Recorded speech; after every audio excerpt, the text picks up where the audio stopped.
Hello people, another beautiful day. Yep, hope your five senses work. Health and strength is good or excellent. What? Alright, what's up gamers?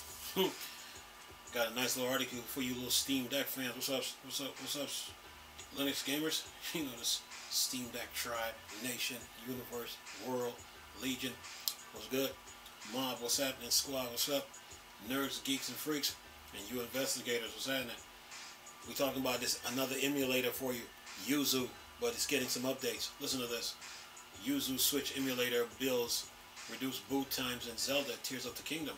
Fixed slowdowns in all games. Says here the Yuzu Nintendo Switch emulator was recently improved with some new features that improve the experience in Zelda Tears of the Kingdom and several other titles. Mainline build 1646 adds optimization for parsing and building ROM FS, which translate into a 2.5 second faster boot time in Zelda Tears of the Kingdom on AMD 5950X CPUs. says here, let me keep going. Says here, the improvement made the Yuzu's Nintendo Switch emulator did not end with mainline 1646 build. At least the latest build 1650 brought improvement for Portal 2 emulation and more. Early access build 4018, on the other hand, promised to improve the experience considerably in all titles, as the new introduced presentation frame rate count fixed increasing slowdown input lags, crashing in long gameplay sessions, especially when synchronous presentation option is enabled. Then it says playing Nintendo Switch games on a PC via Yuzu and Ryu Jinx emulator is the way to go. Enjoy best visual, higher resolution, and smoother performance as most major release runs looks better play on the emulator, even on the day one, such as Pinkman 4, Super Mario Brothers Wonder, and Super Mario RPG Remake. More information on the Yuzu emulator and how to download and install it can be found on its official website. I will leave the link. Now, alright, what do we got? Let's look at the comments and see what they got. Listen to this. It says here, 10 comments. Somebody said, Nintendo isn't the most consumer-friendly company. Weak hardware, no backwards compatibility in hardware/software. They make you rebuy games. Okay, remember when I told you they want you to repurchase the games to make you look like you never had it? Okay. It says there, expensive peripherals. If they didn't have much charming IPs and plenty nostalgia-driven income, they would be, can't say that word. At least Sony and Microsoft sell you competent hardware along other good perks like some backwards compatibility in hardware, software, some free games, etc. But Nintendo will not give out for free even their sales.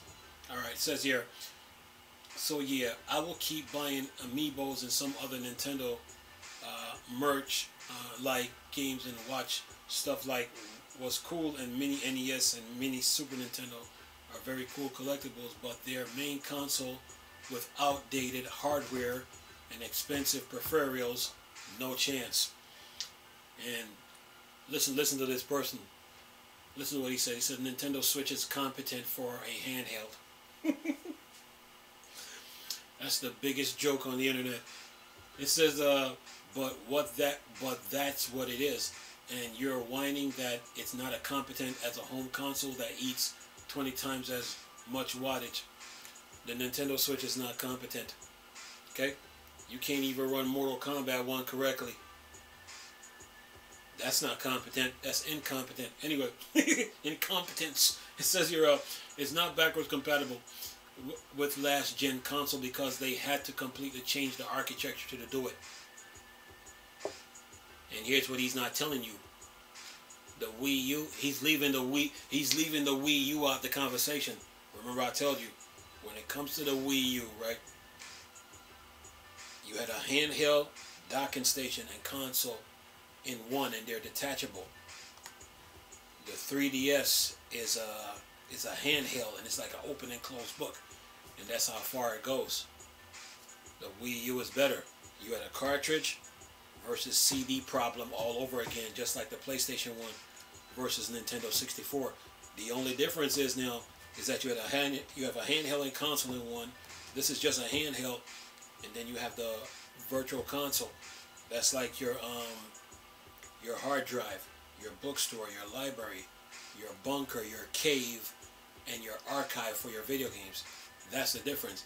So the problem with the Wii U was never sales, like how Nintendo wanted to fool the world with it. They put that slogan out there, but they're not fooling me. They might fool everybody else. But anyway, so the problem with the Wii U was to get rid of the 3DS. Get rid of the 3DS and take the 3DS games, put them in the virtual console, so you can play them on the Wii U. Because based on how the Wii U is built, you have a handheld, you have a docking station, you have a console, plus the Wii U Pro controller, plus the motion controller, plus the hard drive. So the way the Wii U is built now, you can put a motherboard, CPU, GPU, APU, RAM, SATA or solid state drive in a tablet, and you can do the same for the console: motherboard, CPU, GPU, APU, RAM, SATA, solid state drive, and then fix the signal strength so you can do a streaming and remote play, and then put some more space on the 25 gig CD, make it 100, put some more storage space on the hard drive, and call it a day. Change the architecture to x86, be done with it. They choose not to. They choose to go in a so-called different direction, and this is the price they pay. But anyway, it says here, he says it is not backwards compatible with last gen console because they had to completely change the architecture. They didn't need to change the architecture. The only thing they should have done to the Wii U was got rid of the 3DS and just put x86 architecture in the Wii U and just keep on using it. They refused to do it. So what Jacob is saying here is false. Okay, he's missing out a lot of information. But anyway, he says PS5 and Xbox Series X are backwards compatible because of their predecessor were also x86. Yeah, but the Wii U, the 360, the Wii U, the 360, the PS3 was using PowerPC architecture. The Xbox One and PS4 was using x86. So in order for the Wii U to get x86, in order for the Wii U to get x86, you just got to change the architecture, and that's all they had to do. They should have never built the Switch. Jacob here is just talking in circles. But anyway, what he says, but they also had to ditch backwards compatibility last gen. They didn't need to. That's why they got you buying the same games twice, to make it look like you never had it. They didn't need to ditch backwards compatibility. They already had the games already. So that's why they got you buying the same games twice. They ditched it. So now everybody talking about Tears of the Kingdom on the Switch is better than the Wii U version. No, it is not. Anyway, let me keep going here. What he says, last gen, because the last gen before was all PowerPC. Jacob here is just talking in circles. Okay? He says Nintendo's next gen Nintendo handheld will also certainly be backwards compatible with current games. The Wii U was already backwards compatible with Wii games. Wii was current. The Wii U was current. The Wii was last gen. It's backwards compatible. The only thing that was missing from that equation, if you remember the Wii U's eShop with the Virtual Console, was the GameCube. So what did Nintendo do? Try to ditch x86 and then build a Switch, and then have you, the consumer, repurchase those games all over again when you already had them in the Virtual Console. That's what they did to you guys. But anyway, they're not fooling me anyway. But anyway, here's another comment. He says the best way to fight piracy is to make your product work better than what people are stealing. Content piracy declined because it wasn't worth it when you just pay $5 and get unlimited access by streaming. Come on, Nintendo, make a gaming/streaming app of your IP from all console generation. I know I will subscribe. Another person here says the best way to fight piracy is not to charge 70 euros for a digital copy of a game. So the person here says, this is the dumbest cope I have ever read in my life. 0 is 0. You can't compete with that for people that care about the price of a game. Then another person here says, he says you can, since you can't play online with a pirated copy of a game. Then X says, oh yes, the 1 second ping, $10 per month, Nintendo Online is a selling point. First, these comments are funny, man. But Jacob there with us talking nonsense. Another person here says, I don't know. I don't own a Nintendo console. I'm talking about playing games online, which really interests me, especially co-op. He said, another person said, Nintendo deserve no money for their scum practices. It says, and then another person says, I just was looking into audio software too. They are even worth $50 per, excuse me, for peak detecting normalization. Look, Jacob here is talking in circles. He's talking. Listen to what he just says. Listen to what he just says. This is why Nintendo YouTubers cannot compete, cannot come at me when it comes to video games. Listen to this. Listen to what he's saying. The Nintendo Switch is competent for a handheld. False. That's a false statement. Then he says, because that's what it is. No, it is not. If it was, it could have ran Mortal Kombat with no problems. It's not competent. It's incompetent. But here's what he said again. And you're whining that it is not as competent as a home console that eats as 20x more wattage. He's trying to make excuses for Nintendo. Here's what he says now. It is not backwards compatible with last gen console because they had to completely change the architecture.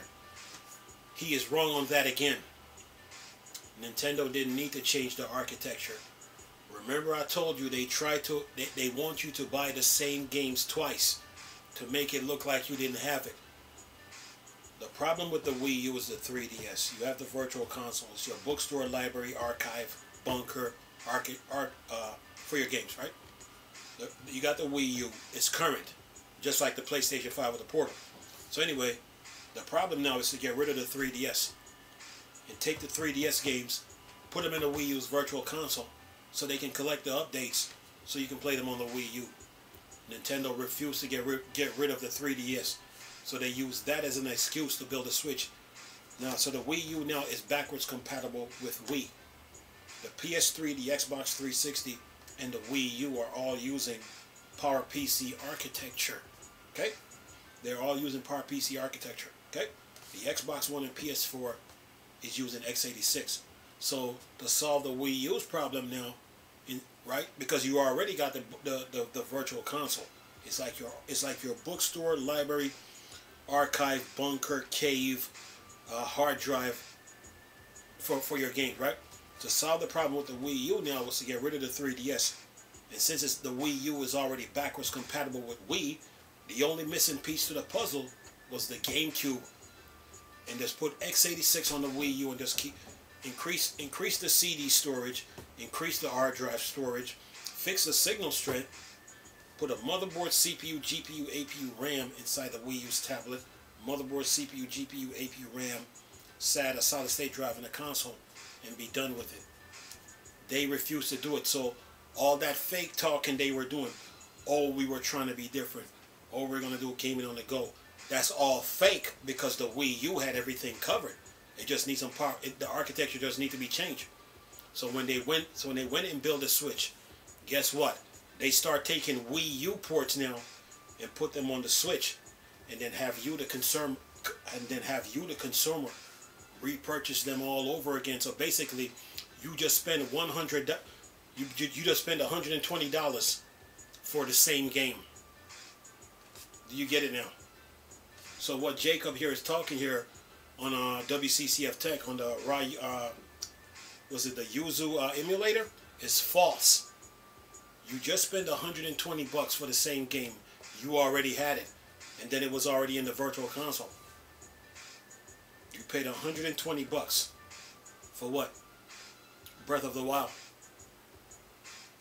You paid $120 for what? Mario Kart 8. Mario Kart 8 was just needed an update on the Wii U version of Mario Kart 8. It just needed the updates. Nintendo was withholding it from you. So all that fake talking they were doing, oh, we were trying to be different. We were going to do gaming on the go. We're going in a different direction. All that was false. The virtual console had all that covered. Have all that covered. Plus you had the Wii U to deal with. So the Wii U right now is still current. Nintendo does trick the gaming community into buying the same games twice. You just spend $120 for the same game when you already had it. I could sit here all day and talk about this. What Jacob here is talking about is false. Okay? He's talking in circles, talking about they had to. What he said? He said it's not backwards compatible with last gen console because they had to change the architecture. Who is he fooling with that statement? What he's not telling you is that the Wii U was a PowerPC console. That's one.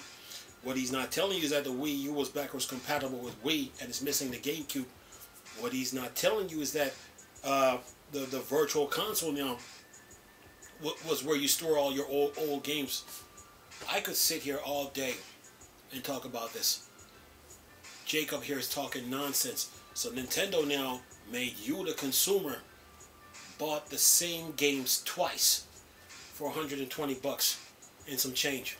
Tax. Anyway, I'm going to leave this video for y'all to enjoy.